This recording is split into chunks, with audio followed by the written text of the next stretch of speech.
Ladies and gentlemen, it's time for the 10th inning with Nick Mattos. Oh, put me in cold. I'm ready to play today. Put me in cold. I'm ready to play today. Look at me. I can be center field. Welcome to the 10th inning. I'm Nick Mattos here in the Lethal Weapon 2 studios with my producer David Perkins. We just finished Super Bowl 51, and boy, what a ball game it was. The Atlanta Falcons took an early lead, aided by an 82-yard interception return and a fumble recovery deep in their own territory, and they also forced New England to settle for a field goal in the red zone and led at halftime 21-3. In the second half, they started out just as they finished the first half. They got a touchdown and took an early 28-3 lead with midway through the third quarter. New England then mounted the greatest comeback in Super Bowl history, scoring a touchdown and converting a two-point try with 57 seconds remaining in the game, capping an unbelievable comeback and sending the game into overtime for the first time in Super Bowl history, where the New England Patriots became the first team in history to come back from a 19-point fourth quarter deficit and win the game. The second half collapse by Atlanta was an epic collapse. No team had ever gone to the fourth quarter leading by 19 points and blow the lead and lose the game. 93 consecutive teams had 19-point leads going into the fourth quarter and held on for a victory. My question is, did Atlanta lose the game or did New England win the game? And I believe Atlanta lost the game. I'm going to be joined here right now with a leadoff hitter that is the fantastic Oakland Raiders, old-time former player, one of the greatest athletes to ever come out of Sonoma County, Jerry Robinson. Jerry, thanks for joining me today on the 10th inning. Hey, Nick, you know what, man? It's my pleasure to join you anytime. 10th inning, Lethal Weapon, Lethal Studio, whatever it is, man. It's been a very interesting Super Bowl, buddy. It sure has been.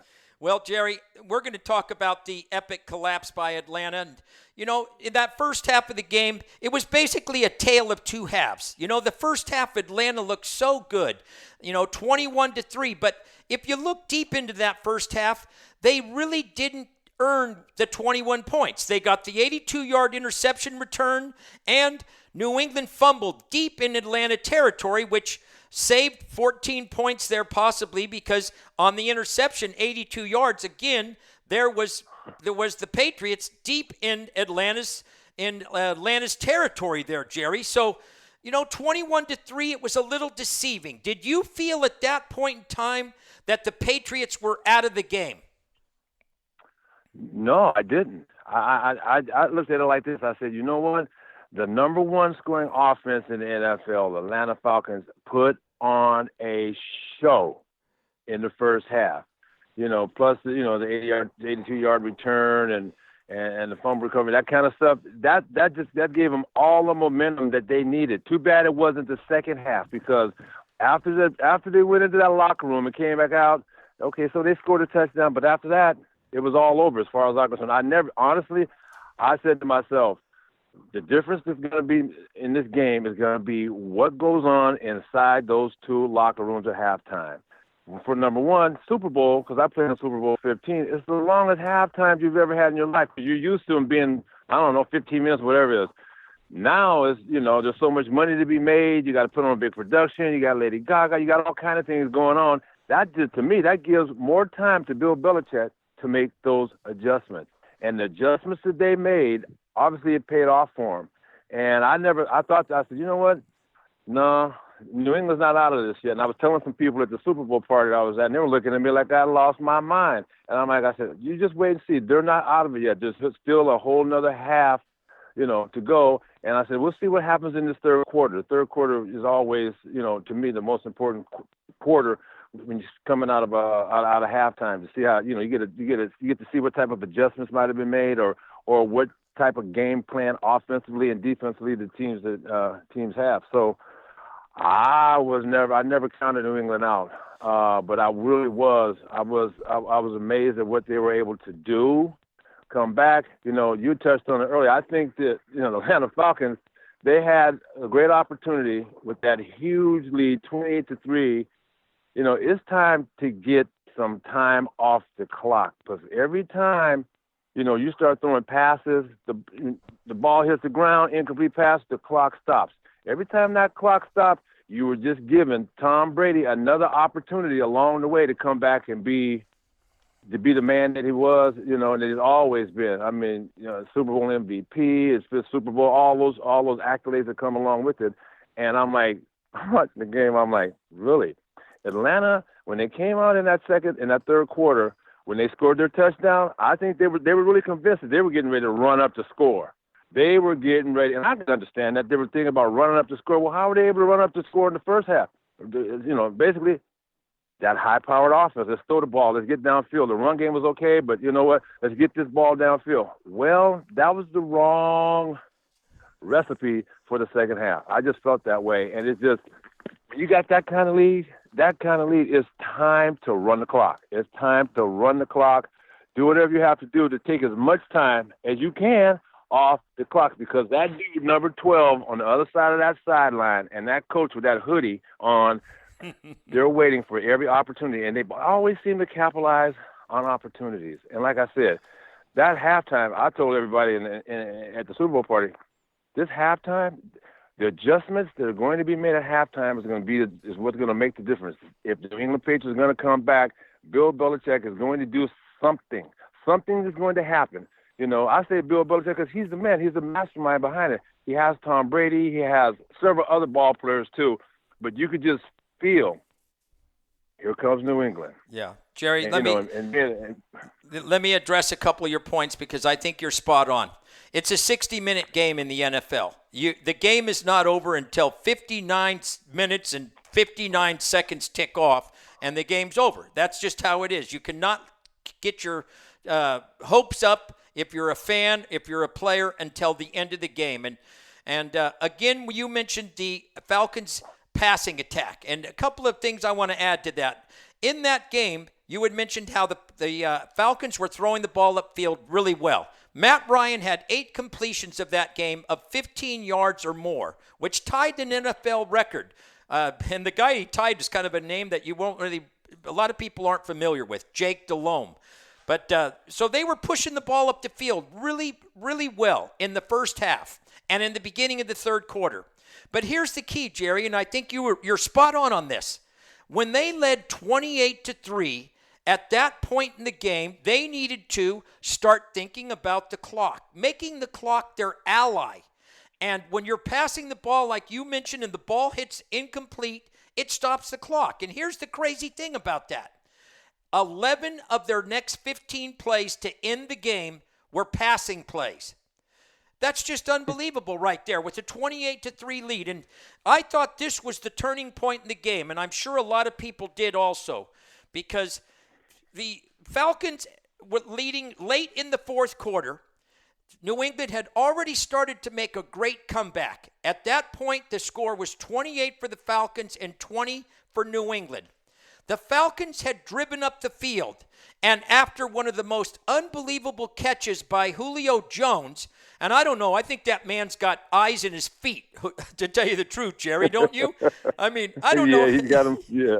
Yeah, he's able to keep his feet in, and you're like, oh, my God, how did he do that? It was one of the most, I don't know how he caught the ball. Do you know which one I'm talking about? He threw it right over the defender, and Julio was able to get it and keep his feet in bounds, Jerry. And at that point in time, the Atlanta had second and 11 at the New England 23-yard line with 3 minutes and 46 seconds left in the game. And for whatever reason, the next play was a pass play, and Matt Ryan got sacked. Jerry, I'll ask you this right now here, because, you're an NFL player. You played with Philadelphia Eagles for 6 years. And you played with the Oakland Raiders for 7 years. You were in that Super Bowl 15 with the Eagles, where the Raiders beat you. It was kind of ironic. You go and play for the Raiders after that, Jerry, okay? But In that Super Bowl, Jim Plunkett had an unbelievable game. But here's my question to you, Jerry. Matt Ryan took a sack there. They called for a pass play on 2nd and 1. Do you believe that it was a bad play call by Kyle Shanahan, or do you feel that Shanahan had enough faith in Matt Ryan to say, Matt won't take a sack here and put us out of field goal range. He'll get rid of that ball, and if anything, just take an incomplete pass. How do you feel about that? You know what, Nick, I think, you know what, you just brought up a good point. I believe he had the confidence in Matt Ryan. The problem with the play was the running back did not pick up Hightower blitzing off the corner. What happened? The inside linebacker stepped up, and the running back, he looked in there, and by the time he looked in there, Hightower 54 was coming right around the corner. It happened so fast. And honestly, if the running back had picked up the blitzer, it might have been a totally different story. But I'm sure Shanahan had confidence in him. But still, I'm like, really? I didn't even like the play in the first place. Here we go again. You guys are. Here you go. Here you're thinking that you're going to be able to pass your way through this, and the clock is still running, and the game is even closer than it's ever been before. And unless this turns out perfectly, you could be giving Tom Brady another chance. Well, guess what? They didn't realize that, like I said, running back, he really messed up his blocking assignment. And so Hightower, he made a big play, big sack. So therefore, that whole play call, it gets really blown up and this and that. Okay, like I said, I can go ahead with the play call, but, everybody has a responsibility, and the running back did not do his responsibility. I mean, think about this. Remember how fast Matt Ryan got sacked. He got hit fast. He got hit real fast, and the fastest way was right off of that corner, and he was untouched. And sure, there was second guess this and that, but, like you said, man, why are you throwing the ball? I mean, here you are. I still have issues with them throwing that ball. I have a real hard issue because the hardest thing to do as a defender, man, is when somebody's running the ball on you, or at least they're trying to run it, or, you got to mix in a run here, some passes, but run here and there. It's frustrating as a defensive person, especially when you're trying to play, especially when you're trying to get a turnover, you're trying to get the ball back so you can let your quarterback go down. And the clock, defensive players are like, oh, my God, when you're behind in the game, it's like, oh, my goodness, man, we got to get this ball back. You get into a panic situation because you start looking up at that clock on the scoreboard, and if the clock is still running because they're running the ball, they're going to run the ball. The guy gets tackled. They're going to take their time getting up. They're going to come out of that huddle, Nick, and they're going to wait till at least 1 or 2 seconds before the play clock runs out. And that's really frustrating. And that's the problem with the Atlanta Falcons. That's what they did not do. And, I feel for the guys on that team because it's something they're going to never forget.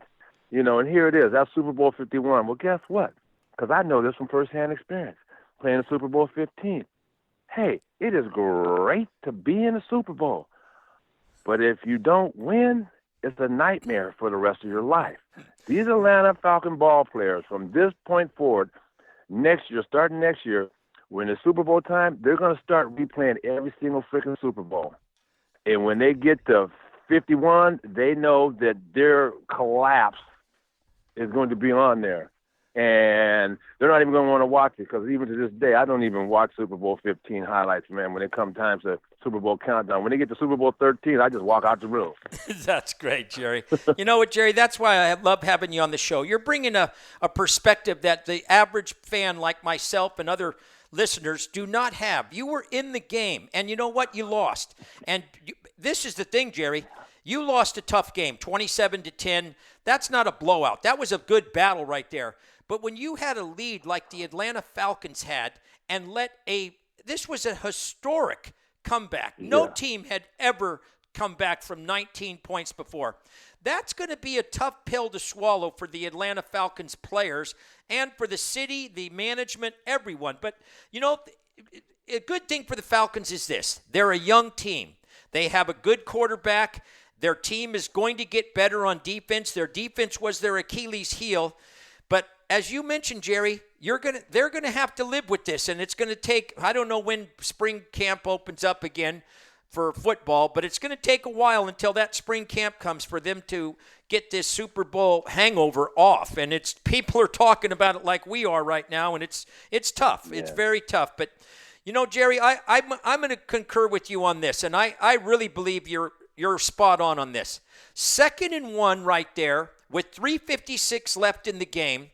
If Atlanta runs the ball 2 times and doesn't even gain a yard, what they do there is they force New England to use up their timeouts. And a 40-yard field goal for the kicker, Matt Bryant, I'm going to say that's a pretty high percentage. He's a very accurate kicker. Basically, that gives them an 11-point lead with probably 3 minutes left. They're going to use their timeouts quickly, maybe a little more. If New England could go down and get 1 touchdown and a 2-point conversion, which they would need because they're 11 points down, it's going to take a miracle for them to win that game. So I believe everybody's exactly agreeing with you on this, Jerry, and I certainly do. You're spot on. That was bad play calling. And I want to ask you this before we let you go. You've heard of this statement before. Players win games, coaches lose games. What do you think of that statement? Is that true or is that false? What do you think about that statement? That's a very interesting statement right there. Well, it's the coach's responsibility to make those right calls, to manage that timeout and the clock, and it's all situational football. I mean, there's people that are making millions of dollars as head coaches, and some of them assistants and coordinators, this and that. It's their job. So our job as players, we are prepared, and we're there to be put in the best position that we can to make the play on that particular play. That's it. So what you tell us, we're believing that you're doing this because you are putting us in the best position. And you know what? That's what we do. We play the game. And like you said, the coaches coach the game. They're the ones that make the calls. So, I agree with what that saying that you just threw out there. It's true, because in critical situations, there's some guys that are better with strategy, and there's guys that are better with clock management. All that stuff comes into play.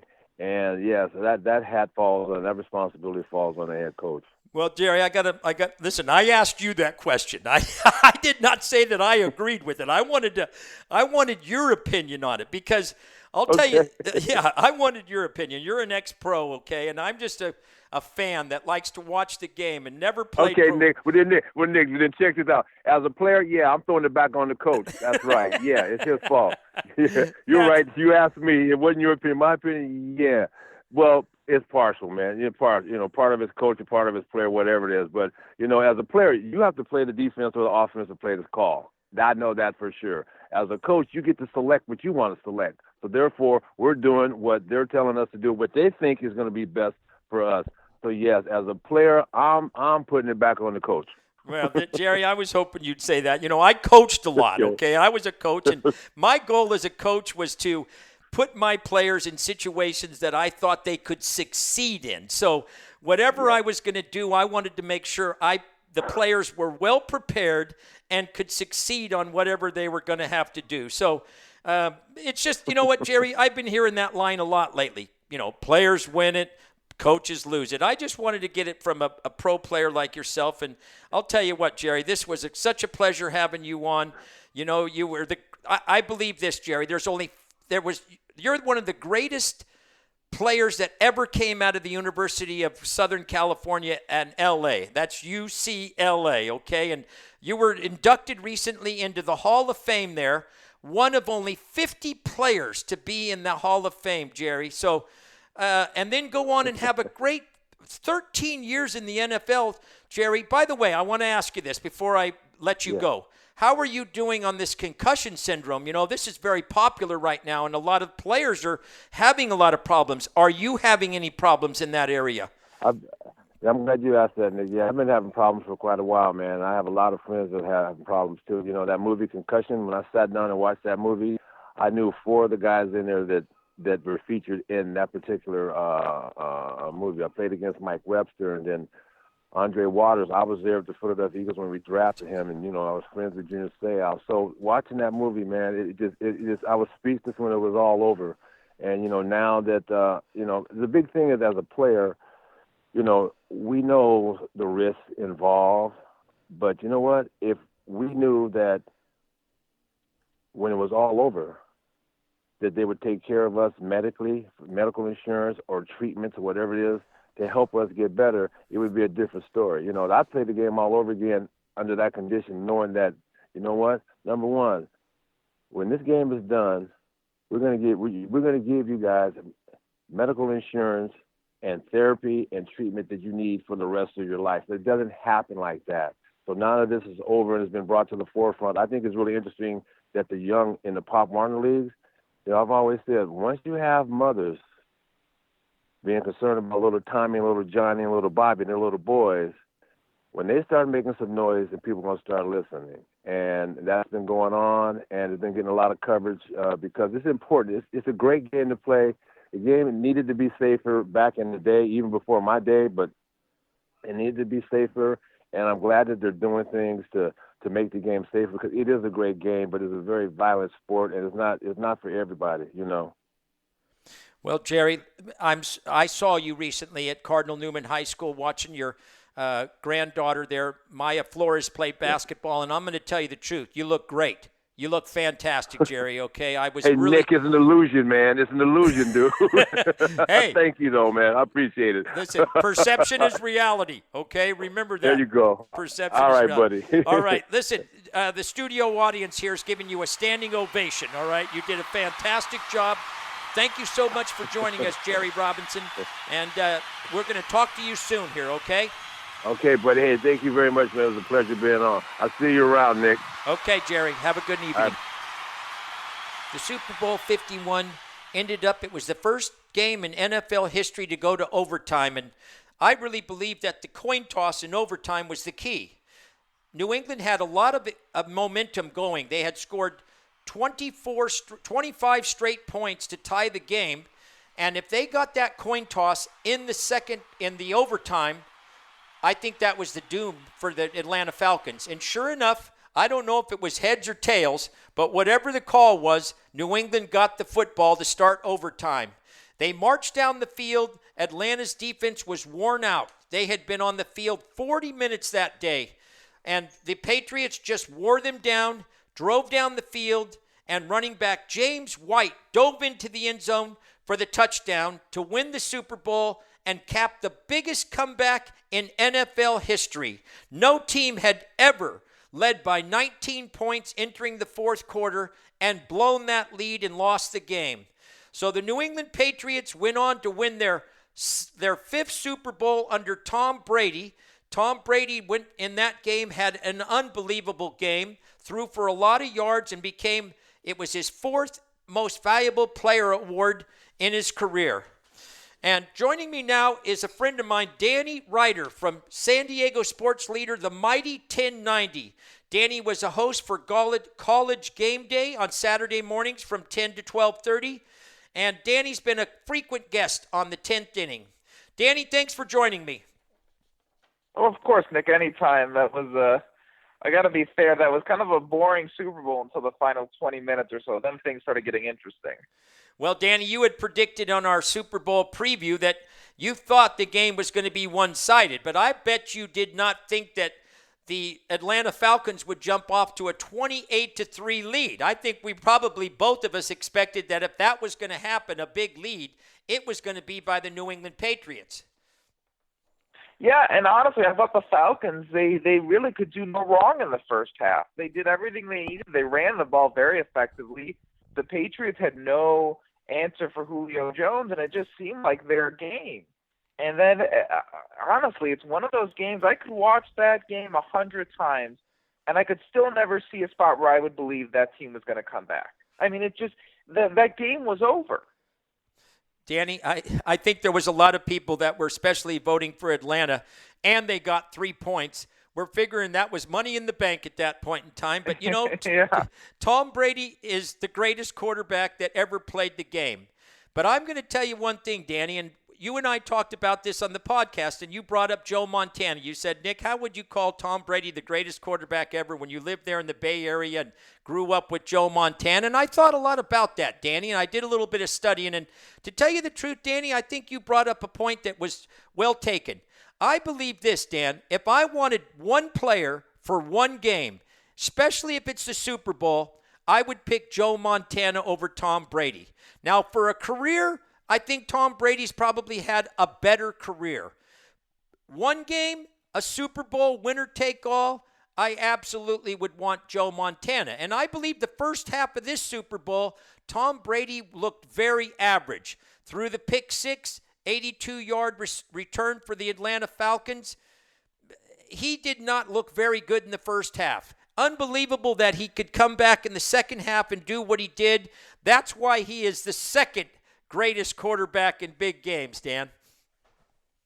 Well, first off, you can't go wrong with either of those two quarterbacks. So if you take one, I'll take the other, and I'll still feel pretty confident in my chances. But the reason I'll take Brady is, first off, you go to 7 Super Bowls, and that's still pretty amazing. And I'm not trying to say that it doesn't mean anything to go undefeated, but I think there's kind of this misconception that it's better for you to go to less championships but win them all than to go to more championships and lose a couple.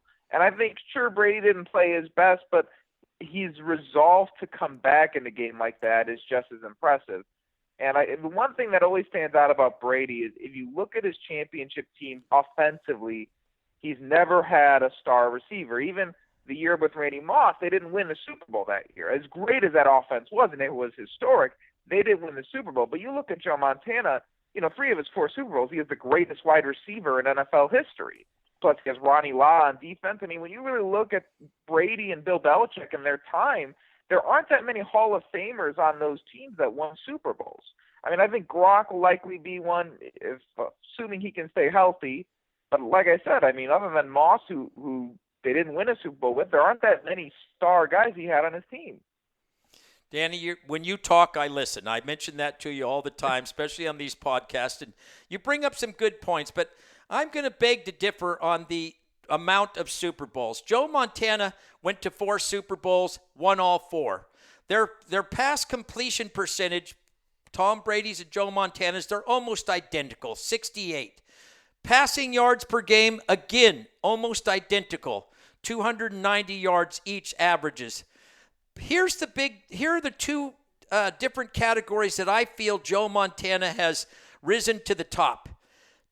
Touchdowns to interceptions, Dan. Joe Montana threw 11 touchdowns in the Super Bowl without 1 interception. Tom Brady has thrown 15 touchdowns but 5 interceptions. And to tell you the truth, Dan, in this last game against the Falcons, I thought Tom Brady played with fire a couple of times. He threw the ball into a crowded area. Obviously, that one catch there by Julian Edelman, where there were 3 Atlanta Falcons there and just Julian Edelman, and he made one of the greatest catches I've ever seen. To tell you the truth, I wish he was in my house that day. I dropped the chip bowl and would have loved for him to grab that before it hit the ground. But I'll tell you this, Dan. He played with fire several times in that game. There could have been more interceptions for the Falcons. And you know what? Here's the final one, Dan, and then I'm going to let you tell me why I'm wrong. The passer rating in these Super Bowls is not even close. Joe Montana in his 4 games had 127.8 passer rating, and Brady's was 95.3. Now, 95.3 is good, but 127.8 is unbelievable. Well, one thing to keep in mind, Nick, and when people criticize the NFL today, I would agree that quarterbacks are protected a lot more than when the Niners played and during Joe Montana's reign. I mean, you could get nailed constantly, especially when you play teams like the Bears and the Giants. But one issue that I think was different then is the separation between the NFC and the AFC was very different. I mean, they really weren't that close. The NFC won, I don't even remember what the streak was until Denver finally beat Green Bay. Then an AFC team won a Super Bowl. I mean, the NFC teams were flat out dominating them. But you look at nowadays, it's a lot more even between the top teams in each league. So to beat that many teams like the Patriots did, I mean, not that the teams that the Niners beat were bad, but I was more impressed than a rookie Tom Brady beating the greatest show on turf in a Super Bowl than, the Niners smoking a bad Denver team, even with John Elway. Yeah, very good. Dan, your points are well taken, and now I'm starting to rethink it a little bit, but I'm going to stick with Joe, and I think that would be a great game. You can't go wrong with Joe Montana. I mean, no one could tell you, like, oh, man, you're going with Joe Montana on that game? Like, oh, what are you doing? I mean, they're golden either way.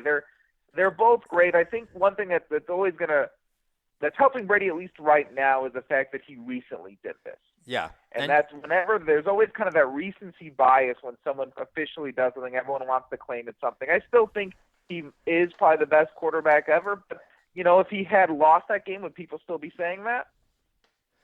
Yeah, I wonder if they would. I'm going to say probably they might not, okay? So they would. I think Joe Montana would still be even with them on total victories, which they both would have 4 Super Bowl victories. Brady would not have gotten the MVP, so they both would have had 3 MVPs in the Super Bowl. So I think that win, and the way that they won, Dan, to come back right like that. I mean, obviously Tom Brady is a super player, and he is the greatest quarterback of all time. But when you talk about Super Bowl quarterbacks, that's where we're just getting just a little separation. And like you mentioned, Dan, it would have been fun if we were going to pick teams to have Tom Brady and Joe Montana on each side of the team on the game and play the game. That would be fun. And I'm not going to Right. It's like asking which running back would you rather have, Jim Brown or Walter Payton? Oh, I don't think I'm screwed either way. Yeah, that's great. Well, I'm going to concede this, that Tom Brady's career, he's had better numbers than Joe Montana. There's no doubt about that. He's 456 touchdowns, 152 interceptions. Joe only threw 273 touchdowns in his career, so there's quite a large discrepancy there. 97 passer rating for Tom in his career. Joe has a 92. They're very close, but the 456 touchdown passes, that's pretty special right there. But, Dan, the comeback was unbelievable. I just was so impressed with the New England. They didn't give up. They kept battling. I really believe Atlanta lost the game themselves. And when we did our Super Bowl preview, Dan, I had some keys to success for Atlanta, and you went over them with me. And I looked back at it, Dan, and I thought, my God, Atlanta really did a good job on the keys to success. We both thought that Atlanta needed to get an early lead, which they did. They led 28-3. I mean, that's about as a good early lead. They needed to pressure Tom Brady. They got 2 sacks on Tom Brady and were getting good pressure on him throughout the game. They needed to force turnovers. They had 2 turnovers that they got right in the first half. So far they're 3 out of 3, Dan, on the keys to success. Yep. Here was the difference, Danny, and you and I talked about this in our Super Bowl preview. Going into that game, Atlanta was unbelievable on third down conversions, Danny. They were great. Remember, you had mentioned they were unbelievable. Their percentage rate going into the game, they were just on fire. Lights out. Yeah, lights out. That was your exact words right there. And in this game, Danny, 1 for 8 on third down conversions. So if you looked at all the different things that I had said that Atlanta needed to do, that was the one area that they were very, very subpar in. And believe me, they only had the football for 20 minutes of the entire game, where New England had it for 40 minutes. If they could have converted, obviously, some third downs, Danny, they would have possessed the football. So, it's just unbelievable that they could have that type of a lead and lose the game, Dan. Well, you can just look at so many things that cost them this game that they had won. I mean, it was theirs. The game was over. And the first thing that sticks out to me is the play calling. I mean, the play calling was terrible. And I get it, they were an aggressive team throughout the season, but they had proved in the first half they could run against New England. So why did they stop running the ball? They already knew that they could. And it's not as if they turned it over a ton of times and made New England's job easier. They just slowly let them back in the game. And other than the one fumble, they avoided any costly turnovers. There were no pick sixes on their end. There were no fumble return touchdowns, but just bad play calling where they weren't running the ball. And I think when you look at that late drive by the Falcons when they were up 8. They get that great catch by Julio Jones. They're deep in New England territory, and they find a way to go backwards and punt. If they kick a field goal there, the game is over. You're not kidding, Danny. They had 2nd and 1 with just under 4 minutes left in the game at that point, and called a pass play. Matt Ryan gets sacked. The next play, they get a penalty for holding. It basically, that lost the game for them. There's no question in my mind that if they had it to do over, and I mean they, meaning the coaches for Atlanta, Kyle Shanahan, Dan Quinn, they would have said, we should have run the football right there, forced New England to use their timeouts, kick a field goal. Matt Ryan, the kicker, is very accurate from 40 yards and in. They would have won the football game. That's a bitter pill for Atlanta and the fans to swallow. I don't know if they'll ever get over that. The biggest for a team that's a franchise that's never won it too. I mean, that's really going to stick with you, that was your chance right there. You had it in the palm of your hands. I mean, I was impressed. I was thinking throughout the game, like, man, Atlanta, they're so much better than we gave them credit throughout the season. And I swear, and the people out here know, it was like a Charger collapse. I mean, there was no real explanation for how they lost it. Like, only people in San Diego really understood, like, I guess I've seen this game before.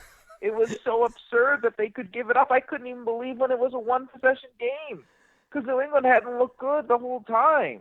Yeah. And it was just the way that they let it slip. It was mind-boggling. And I said it earlier. I could watch that game 100 times, and there's still no point where I would have thought that team was going to come back. Yeah. It was unbelievable. Dan, I love it when you're showing emotion like that, Danny. That's great right there, okay? And then you brought up the reference to the new L.A. Chargers. Well done, Dan. Okay, very well. That's what they're the L.A. Chargers now? I forgot. Okay. Hey, Dan, I think you're going to agree with me then. The coin toss at the overtime was huge, right? That was basically the game right there. Mm-hmm. If Atlanta gets the football, their offense is fresh. They can go down the field. We've seen their offense. It's very good. That would have put some pressure on New England, but more importantly, it would have gotten Atlanta's defense off the field and given them a little rest. Yeah, I think there's no saying that if Atlanta would have got the ball, they would have scored. There's no way to know, but you knew when New England got the ball, Atlanta was in a lot of trouble. Yeah. I mean, there was almost this sense of inevitability that they were going to lose because they were out of gas. I mean, you could see it there on pass plays. Their DBs would have their hands out looking at each other like, what are we supposed to do? What were you doing? I mean, they just looked lost. They were done. And, someone made a good comparison. You look at Game 7 of the World Series, and what was the best thing that happened for the Cubs after they blew that lead to the Indians? They had a rain delay. They had some time to refocus, get their minds back, and they ended up winning the game. And unfortunately, the Falcons didn't get any time like that because they get right back into overtime, and they already give the Patriots back the ball, who are pumped and are excited, and the Falcons just are on their heels and just hoping that New England will make a mistake. And to be fair, Brady almost threw an interception in the end zone, but you just knew when they got that they were just in trouble. And, it's one of those things where it's unfortunate, but I don't think they needed to change the overtime rules or anything. In the end, if you're Atlanta, how do you let a game come to that? A game that you had won. Yeah, well, you need to win the coin toss. Okay, that was I don't know what they call. If you win the game, there are so many things they could have done to not even need a coin toss, but they would have been fine. No, I know, Dan, you're exactly right. We could, as you go through the game, there was many things that the Falcons did that I'm sure when they look back at it, Dan, they're going to say, "Boy, I wish we'd have done this or that." And that's it always happens in those collapses. I mean, remember that Packers-Seahawks NFC Championship game? You can look back at like three different things. If the Packers recover the onside kick, if they had run back that interception they had, if they had done so many things differently, it just took one of those things and the game's over. Yeah. Well, Dan, I tell you this. You had predicted New England 45, Atlanta 17. Certainly, certainly you were not, as I was not. I did not expect Atlanta to come out of the chutes and do what they did. And more importantly, Dan, I wanted a close game. And I think everybody got the game in the second half, especially, that we all wanted to end the season with. It was a great finish to an unbelievable, historic game that we'll never forget. As a viewer, Yep. that game was one that I'll say, you know what, I just can't believe what happened in that game. And I feel sorry for Atlanta, the city, the management, the team. They're a young team. Hopefully they can bounce back after this. I think it's going to take some time. They probably won't forget it until they get back into spring training next year. But I'll tell you this, Dan, it's always a pleasure to have Danny Reiter on the 10th inning. And you can follow Danny at Sports Reiter 12. That's SPORTSREITER, the number 12. Danny, thank you for joining me here on the 10th inning. And now we're going to be switching gears to NBA basketball, and you better start tuning up your LA Clippers. Okay, are you a fan of the Clippers? Because down here we got the Golden State Warriors, Dan, and they're really rolling. You know, I'm not really I don't really have a team. I mean, I'm from Chicago, so I guess the Bulls, but, you know, I'm more of a Dirk Nowitzki was kind of my favorite player growing up. I'll be honest with you, Nick, and you might like this. I already knew who was going to be in the finals back in, what month was that? July, when Kevin Durant signed with the Warriors. Very good, Dan. It's going to be Golden State, Cleveland in the finals, and Golden State's going to win, in my opinion. So I haven't had to watch a single NBA game because I already know who's going to be in the finals. Well done, Dan. We're all hoping that's why when you talk, we listen, Dan, okay? We love you, okay? All right, Danny Reiter, you have a pleasant evening. Thanks for joining me here on the 10th inning. And by the way, before you go, we've got a studio audience, and they're giving you a standing ovation. Well, sounds good. I appreciate it, Nick. Anytime. All right, Danny. We'll talk to you soon. Thanks, buddy. I don't think there's any doubt that Tom Brady is one of the greatest quarterbacks that have ever played the game, and a lot of people are going to say that Tom Brady is the greatest, and it was a great conversation there with Danny Wright about Joe Montana and Tom Brady, but to tell you the truth, I really believe the most valuable player in this Super Bowl was running back James White. James White had only played 38 snaps in the first two playoff games, and he had 65 snaps in Super Bowl 51. And this is unbelievable. In the previous in the previous 5 games combined, he had 14 receptions and 104 total yards. In the Super Bowl, he sets a Super Bowl record with 14 receptions for 110 yards. And out of that 110 yards, 74 yards were run after catch. And if you would have asked me, would James White be a factor in this game? That is where Bill Belichick and their offensive coordinator got together, did a great job of scheming of what Atlanta's weaknesses were, and they went ahead and said, you know what? A fast running back is something that the Atlanta Falcons linebackers will not be able to contend with. And sure enough, James White emerges to, I believe, as the most valuable player. And joining us now is the P of I, my brother, my funk soul brother, my co-host on Overtime with Nick and Bob, Bob Seymour. Bob, thanks for joining me here today. Always a pleasure to talk to the man. So how's everybody? How's Mr. Perkins, our producer? Well today? The producer's doing great. Okay, Excellent. It's always good to be in the Lethal Weapon 2 studio. And Bob, I made a bold statement that, yes, Tom Brady had a record-setting game. There's no doubt about it. And I don't think it's wrong to say that Tom Brady was the most valuable player. But as I look deep into this game, I really believe the player that no one expected to have an impact like he did was New England running back James White, a third-year player drafted out of Wisconsin in the 4th round in 2014. And this was unbelievable. He was inactive his rookie year. Comes on and has a Super Bowl that I believe was almost like a storybook. Do you believe James White was the MVP, Bob? I would have to go with Tom Brady. I think the only reason that James White catches 14 passes and scores, interestingly enough, he also has a Super Bowl record. He scored 20 points. He broke the previous record held by some notable fans, including Roger Craig and Jerry Rice and Ricky Waters. So all three of them scored 18 points in the game. James White scored 20, so he also holds that record. But I still think it was Brady. I think Brady was a machine that kept that thing going. Well, somebody else that came up big was a kid named Malcolm Mitchell. Malcolm Mitchell was a rookie out of Georgia. Malcolm Mitchell caught six passes for 70 yards, all of them in the fourth quarter. So there was a lot of heroes for the Patriots, and I also and I think one of the things that you talked about, you touched on previous to that, was Josh McDaniel was able to get his speed guys on Atlanta's. He was able to get in the mismatches that he was looking for, particularly with James White, particularly with Malcolm Mitchell. He was able to get them into open space. Brady was able to hit them on the run, and they were able to make big plays. And so you look at Brady threw the ball 62 times out of the 93 plays that the Patriots ran. 62 times, Brady went back and put the football up. 466 yards.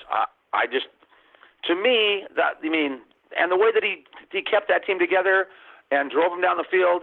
Granted, Belichick and the Patriots and their scouting department do a great job with guys like James White, guys like Malcolm Mitchell, but the guy that drives the whole bus is Tom Brady, and I think he is well deserving of the MVP, quite frankly. Bob, I'll tell you, it's hard to go against Tom Brady, but I believe in the first half of that game, he was very average. He threw the 82-yard interception pick six that Atlanta took to the house. A lot of his throws, I had made a note of this, a lot of his throws were inaccurate. He ended up with just that interception, but there were several other throws that Tom made during the game that Atlanta could have intercepted. And, the greatest catch of the whole game, well, there's two catches. The Julio Jones catch late in the fourth quarter there for Atlanta was an unbelievable catch. I mentioned earlier, I think Julio's got eyes on his feet because to keep his toes in on that play was unbelievable. And the thing that even makes that even more amazing is he's got a bad toe. Okay. Yeah, well, hey, that really helps the turf toe, doesn't it? When you're pounding it on the sideline. Turf toe, pound them into the ground like that. Yeah, that's good for the toes. But I'll tell you this, Bob, and the catch that everybody's talking about is the Julian Edelman catch. And if you look at the play closely, there were 3 Atlanta defenders there, and just little Julian Edelman, and that ball could have easily been intercepted. And just the way that Julian Edelman was able to keep it from touching the ground was, I believe, one of the greatest Super Bowl catches I've ever seen. And there's no question that that passes the ones by Swan and any of those guys. And that also speaks to your thing. Obviously he threw into coverage there. If there was 3 guys there, the Edelman was probably double covered, and somebody was on his way out when he saw the ball going that way. But yeah, once again, Edelman's just a special guy. We talked about that when we talked about the Patriots and the Steelers. We talked about, is Antonio Brown the best receiver out there? I don't think so. I think Julian Edelman earned some kudos. But Hogan had a great game. In the second half, they probably ran, of those 93 plays, they probably ran 75% of those plays in the second half because, as you pointed out, in the first half, they were pretty inept. They really only had the 3 drives. But in the second half, Atlanta's defense was on the field for probably 50% of the fourth quarter and all of the overtime.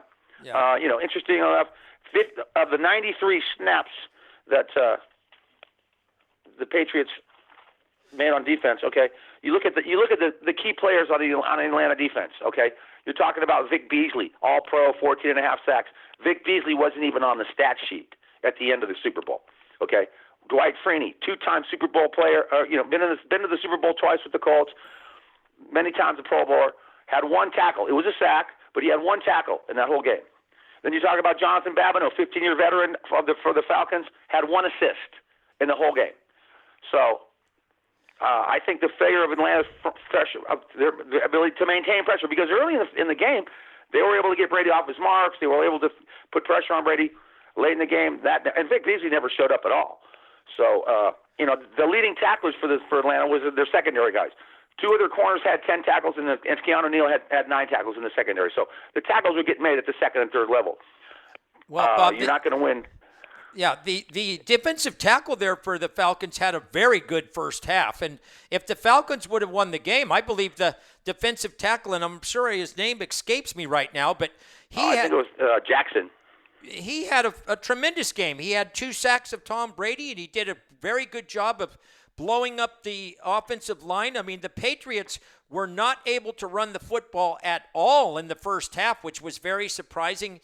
On your point about the Atlanta defense, and I think you make a good point. A lot of their players did not make plays, but 40 minutes they were on the field throughout the game. And when you're on the field that long, I think Danny and I talked about this, and I believe the coin toss, Bob, to start the overtime was huge.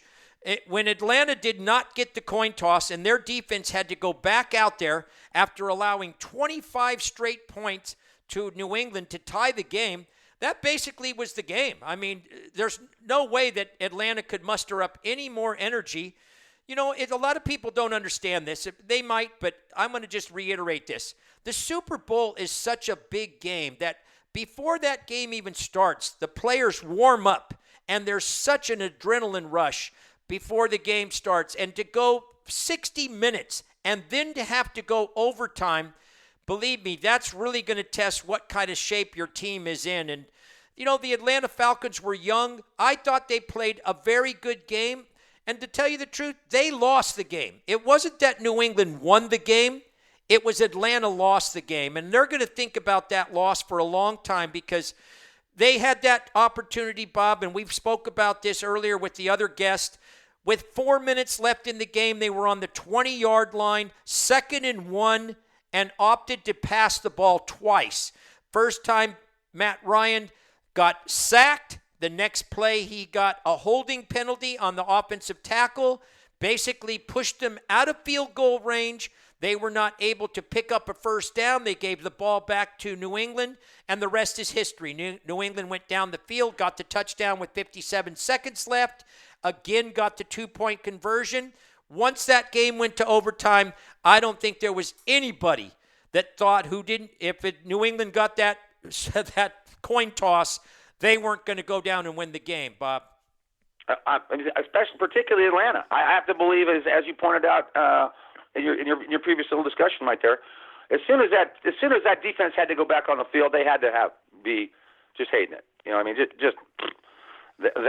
just, like you pointed out, they just gave up 25 straight points to this, and now we're going to go back out there and try to stop this guy again to win with the game on the line now. But another thing that I touched on when we did the kind of the preview of the Super Bowl, and kind of came to fruition in this game as well, is coaching. We talked about Belichick and his vast experience, 7 times there, and we talked about Dan Quinn. Dan Quinn's been there this is the 3rd time, first time as a head coach, 3rd time he's been there, 1-1, now 1-2.